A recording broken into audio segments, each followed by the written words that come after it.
하나님의 말씀 함께 보겠습니다. 신약성경 빌립보서 4장 4절에서 9절까지의 말씀입니다. 빌립보서 4장 4절에서 9절까지의 말씀을 제가 봉독해 드리겠습니다.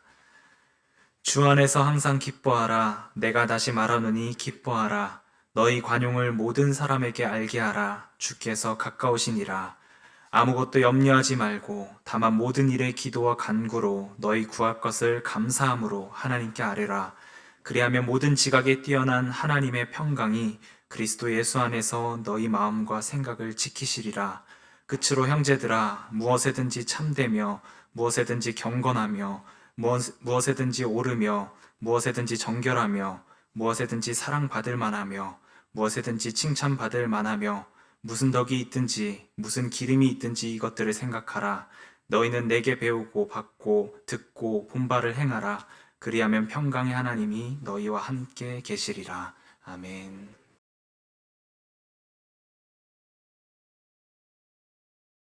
오늘도 예배 자리에 오신 여러분을 진심으로 환영합니다. 오늘도 평강의 하나님께서 주신 말씀으로 말씀 한 구절을 읽으면서 설교로 나아가도록 하겠습니다. 여호와께서 너를 지켜 모든 환난을 면하게 하시며 또 내 영혼을 지키시리로다. 여호와께서 너의 출입을 지금부터 영원까지 지키시리로다. 아멘. 우리의 출입과 영혼과 환난을 면하게 하신다는 그 주님의 약속이 여러분들의 마음속에 깊게 새겨지며 그 평강을 누리시기를 주님의 이름으로 간절히 소망합니다. 성경을 읽다 보면 성경 가운데 신비하고 또 놀라운 사건들이 여러 군데 있습니다. 구약 성경을 읽다 보면 중요하고 신비한 사건 가운데 하나는 모세가 하나님으로부터 십계명을 받는 장면입니다. 그러다 보니 모세가 십계명을 받는 그 장면들을 화가와 조각가가 여러 가지 이제 모습으로 표현을 하고 그려내기도 하는데요. 특별히 이제 모세의 모습을 주목하여 그린 그림과 조각들이 참 많이 있습니다. 그 중에 두 가지를 오늘 좀 보여드리려고 합니다. 하나는 마르크 샤갈이 그린 모세의 모습인데요. 모세가 십계명을 받는 장면을 여러분들에게 한번 보여드릴 테니까 한번 주목해서 보시기 바랍니다. 특별히 이제 모세의 머리를 보면 모세의 머리에 이제 뿔이 나 있는 것을 보게 되는데요. 한번 그 그림 속에서 한번 보시면 좋겠습니다. 여러분들이 잘 보이실런지는 모르겠지만 하나님으로부터 십계명을 받는 그 모세, 그 머리에 보면 이렇게 사슴뿔처럼 달려있는 것을 보게 됩니다. 저게 뿔이 아니라 뭐 이렇게 빛나는 거다라고 생각할 수 있지만 샤갈이 그린 모세의 모든 그림을 보면 머리에 다 뿔이 나 있게 그려내고 있습니다. 또 하나의 또 그림을 좀 보려고 하는데요. 이 조각은 미켈란젤로의 작품으로 십계명을 들고 있는 모세의 조각상입니다. 작아서 잘 안 보일 텐데 머리 그 끝부분을 보면 머리 끝부분에 이렇게 뿔이 툭 튀어나와 있는 장면이 보여질 것입니다.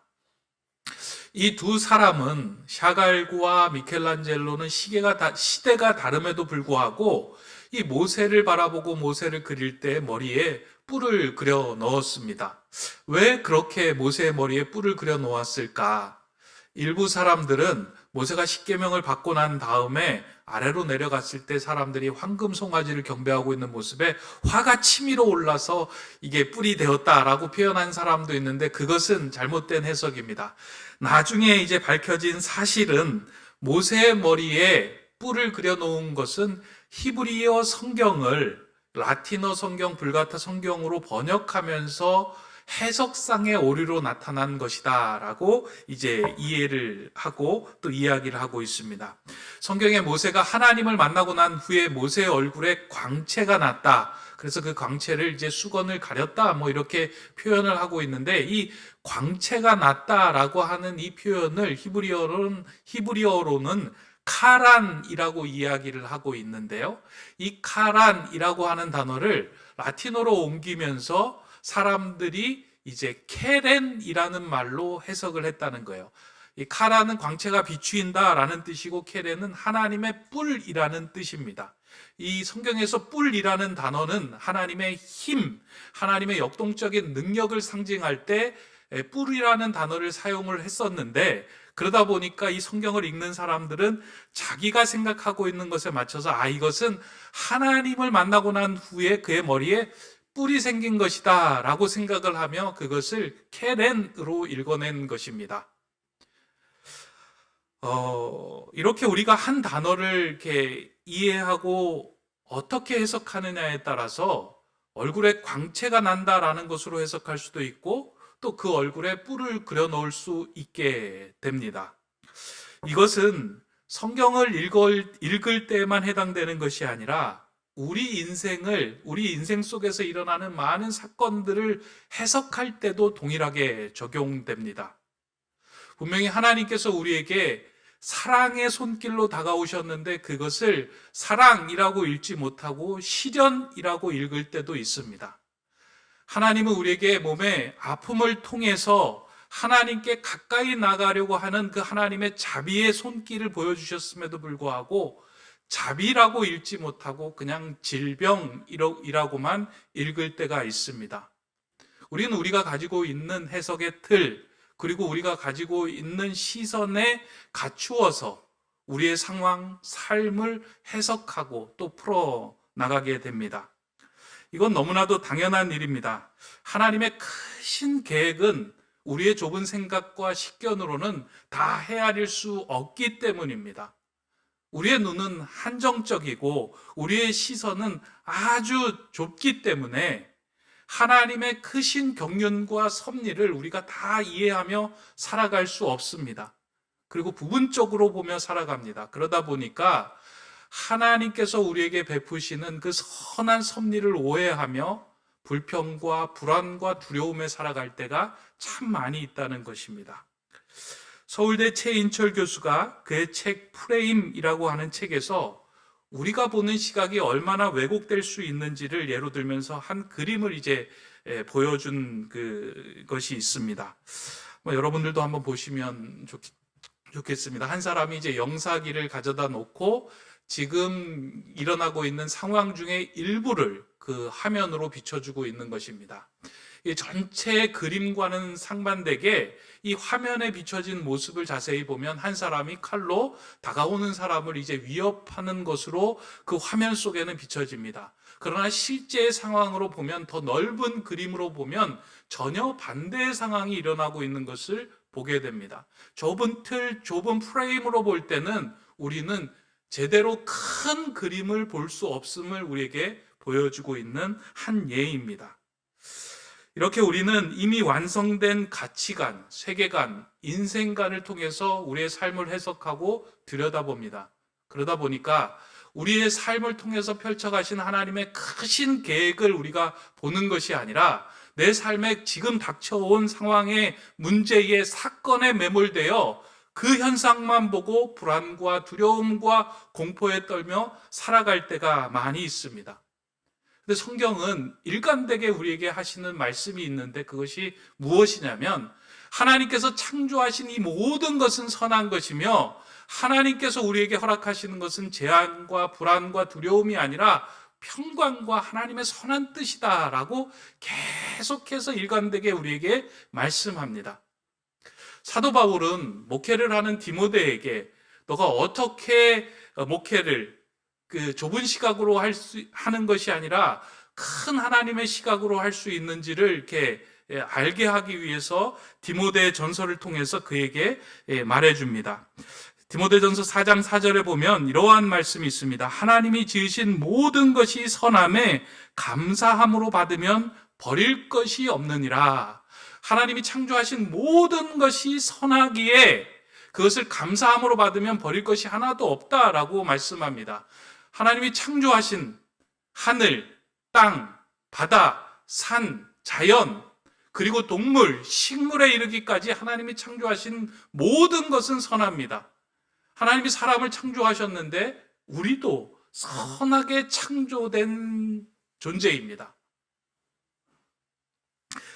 그것을 감사함으로 받으면 하나도 버릴 것이 없습니다. 여기에서 우리가 인생을 살아가면서 평안을 누리게 하는 비결이 하나 있습니다. 그것은 하나님 우리를 선하게 창조하셨는데 나뿐만 아니라 나의 인생까지도 하나님은 선하게 창조하셨음을 인정하는 것입니다. 그러니까 내 삶을 들여다보면요, 내 삶 속에서 여러 가지 사건과 여러 가지 상황들이 벌어지잖아요. 근데 내가 보기에는 그 상황과 사건들을 덜어내고 싶기도 하고 지우고 싶기도 하고 쓸모없어 보이는 것 같아 보이는 모든 것까지도 하나님이 허용하시며 그것을 선하게 우리에게 주셨다는 거예요. 그것을 감사함으로 받을 때는 하나도 버릴 것이 없게 된다라는 말씀입니다. 물론 여기에서 감사함으로 받는다는 것은 내 인생에 이루어진 사건 모두를 그냥 기계적으로 감사하라는 이야기는 아닙니다. 도저히 이해되지 않은 상황들이 있잖아요. 감사할 수 없는 상황들이 있잖아요. 그 상황에 우리가 그냥 기계적으로 감사하라는 것은 아니고요. 여기서 감사하라는 것은 풀리지 않는 문제, 인생에 해석되지 않는 문제를 하나님께로 가지고 나와 하나님 앞에서 그 큰 그림을 보며 이것 또한 하나님의 크신 계획 안에 있습니다 라고 깊은 고백을 할 때 내 안에 감사가 넘쳐난다 하는 그와 같은 메시지입니다. 그래서 오늘 읽은 우리 본문에도 보면 이 부분을 구체적으로 짚어주고 이렇게 말씀하고 있습니다. 아무것도 염려하지 말고 다만 모든 일에 기도와 간구로 너희 구할 것을 감사함으로 하나님께 아뢰라. 그리하면 모든 지각에 뛰어난 하나님의 평강이 그리스도 예수 안에서 너희 마음과 생각을 지키시리라. 염려하지 마라. 내가 하고 있는 염려를 중단하라는 말씀입니다. 그리고 기도와 간구로 구할 것을 아뢰라 하는 말씀은 염려와 문제가 있을 때 그것을 너의 좁은 소견으로만 해석하려고 하지 말고 하나님 앞으로 가지고 나와오라.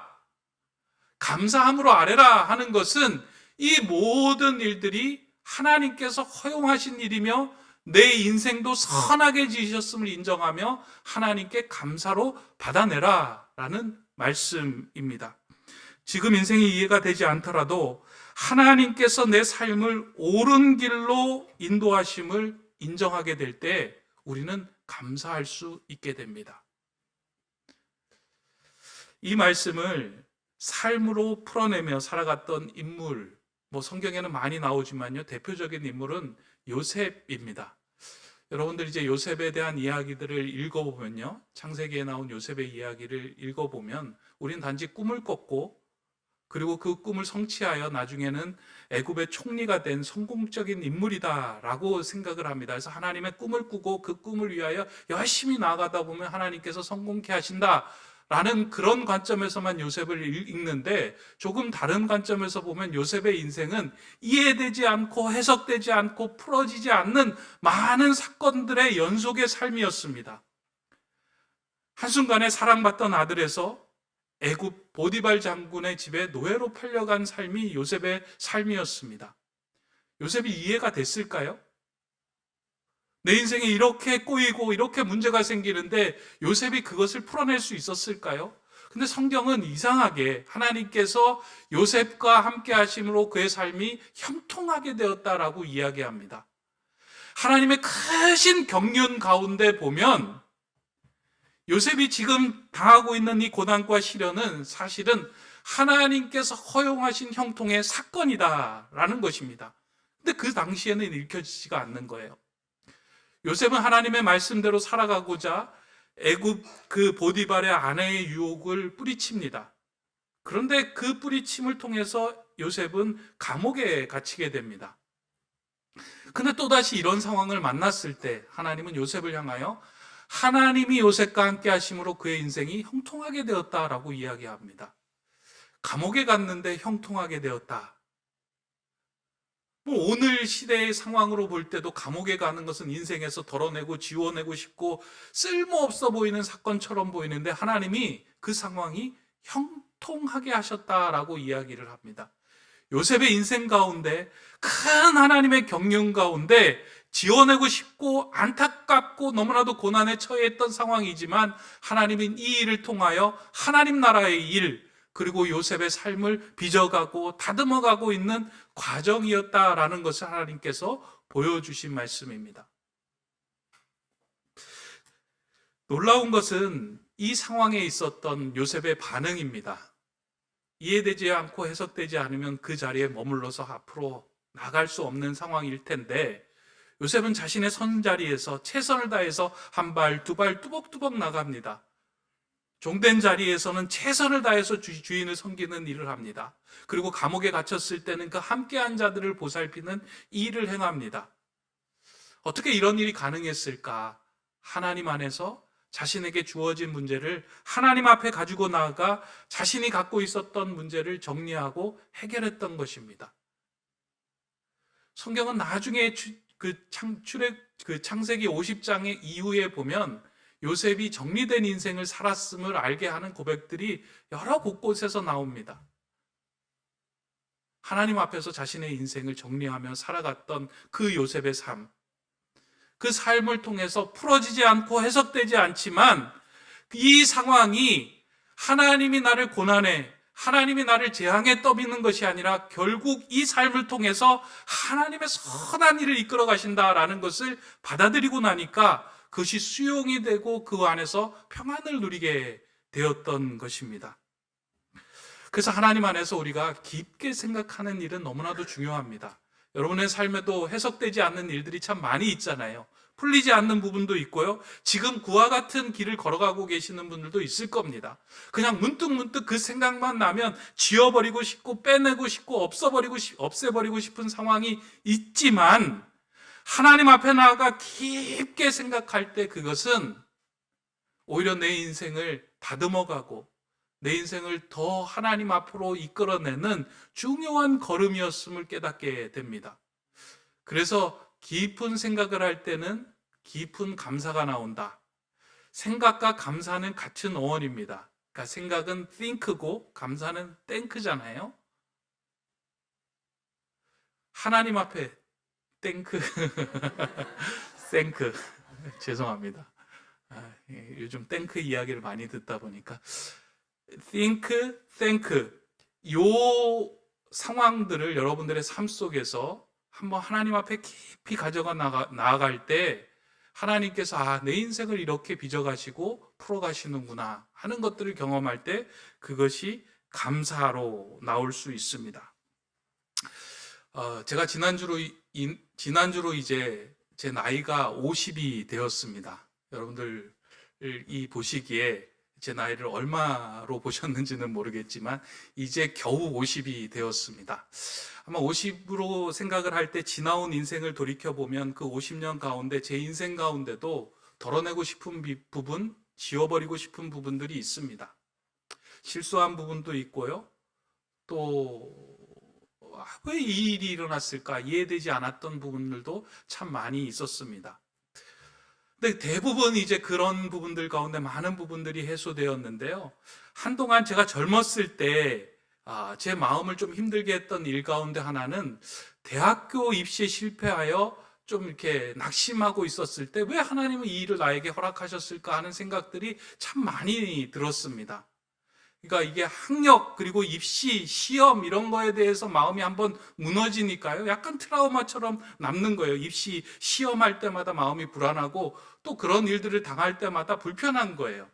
누군가 그 이야기를 할 때마다 참 내 자신이 위축되고 초라하고 왜 이런 일을 나에게 주셨을까라는 생각을 했는데 한참 지나고 나서 그 문제가 해소가 되고 풀렸어요. 왜 하나님이 그 상황 속에서 나를 잠시 멈추게 하고 잠시 쉬게 하고 그런 일들을 경험하게 하셨을까? 시간이 지나고 나니까 그 일이 내게 큰 은혜였다라는 것을 생각하게 된 것이 있는데요. 왜냐하면 신학교에 들어와서 저를 기다리고 있었던 제 아내를 만났기 때문입니다. 저는 너무 행복하거든요. 아내를 만나고 제 자녀 3명의 자녀들과 함께 아름다운 가정을 꾸리고 있는데 하나님께서 나를 위해서 그 자리에 그 아내를 심어두시고 나로 하여금 또 한순간 멈추게 하시고 그와 같은 만남을 허락해 하셨구나. 이 모든 상황과 여정 속에서도 하나님의 손대심이 있고 하나님께서 형통하게 하신 일이 있구나 하니까 마음이 해소가 되고 기쁨이 있더라고요. 감사가 있더라고요. 아마 여러분들의 삶 속에서도 이보다 더한 일들도 있을 수 있고 덜한 순간도 있을 수 있지만 좀 지워내고 싶다, 덜어내고 싶다 하는 순간들이 있을 것입니다. 그리고 내 삶에 전혀 불필요한 문제라고 생각되는 사건들도 있을 것입니다. 그것만 없었으면 내 인생이 괜찮았을 것인데 라고 생각해서 거기에 사로잡혀서 살아가는 사람도 있을 것입니다. 그런데 우리의 좁은 소견으로는 이 모든 것들이 지원해야 할 일처럼 보이지만 하나님의 크신 그림과 경륜과 섭리 속에서는 하나님은 하나님의 자녀들을 빚어주시고 하나님 나라의 일을 이루어 가시는데 중요한 도구로, 걸음으로 이 일들까지 사용하신다는 거예요. 그것 때문에 그 일이 우리의 삶에 이루어질 수 있도록 허용하셨다는 것입니다. 그렇게 이 상황을 만날 때 우리가 해야 할 일 한 가지는 그 문제를 들고 내가 고민하고 머리를 싸매는 것이 아니라 하나님 앞으로 얼른 가지고 나가서 하나님 앞에 머물러 깊이 생각하는 것입니다. 하나님 앞에 해석될 때에만이 우리 안에 있는 불안, 두려움, 염려가 사라지고 평강, 기쁨, 감사가 찾아오기 때문입니다. 우리의 삶에 염려와 불안이 증폭되는 이유는 문제에 매몰되다 보니까 하나님이 희미해지고 문제가 커지기 때문입니다. 사건에만 머물다 보니까 하나님은 사라지고 하나님은 잊어버려지기 때문에 우리의 마음속에 그 불안과 두려움과 염려가 증폭됩니다. 그때 우리가 해야 할 일은 더 크신 하나님을 기억하며 더 크신 하나님의 섭리에 우리가 부복하는 일입니다. 말씀을 준비하는 중에 어제 아침에 토요 시편 기도에 읽었던 그 말씀 한 구절이 크게 저에게 다가왔습니다. 시편 50편 22절 23절의 말씀인데요. 하나님을 잊어버린 너희여 이제 이를 생각하라. 그렇지 아니하면 내가 너희를 찢으리니 건질 자 없으리라. 감사로 제사를 드리는 자가 나를 영화롭게 하나니 그의 행위를 옳게 하는 자에게 내가 하나님의 구원을 보이리라. 이 구절은 다윗의 찬양 대장인 아삽이 예배하러 나온 사람들을 향하여 외친 말입니다. 하나님을 잊어버린 너희여 이제 이를 생각하라. 예배하러 나왔는데 하나님을 잊어버린 너희여라고 지칭하고 있습니다. 예배하지만 하나님을 잊어버릴 수도 있고요. 하나님께 제물을 드리고 하나님께 감사로 예물을 표현하지만 그 예물을 표현하는 그 속에 하나님은 없고 이 땅에 내 성공과 이 땅에 내가 이루고자 하는 욕망에 눈이 멀었을 때는 하나님이 작아지고 희미해지고 나의 모든 간구와 나의 모든 욕망이 커지는 상황들을 만날 때가 있습니다. 하나님을 잊어버린 너희여. 여러분들은 어떤가요?